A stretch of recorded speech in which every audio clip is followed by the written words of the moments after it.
भगवती की साधना अब गहरी हो चली थी।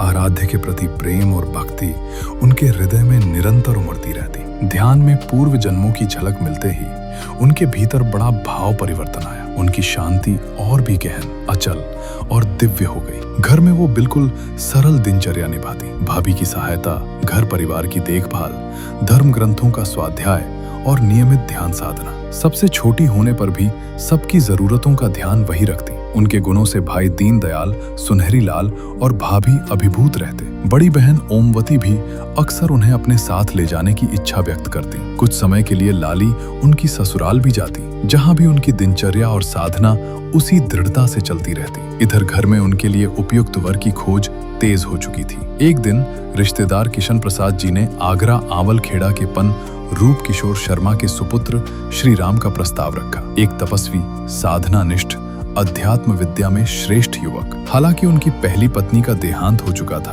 और 3 छोटे बच्चे थे, फिर भी पिता जसवंत राव को लगा कि लाली देवी अंश है। उसका विवाह किसी साधारण व्यक्ति से नहीं हो सकता।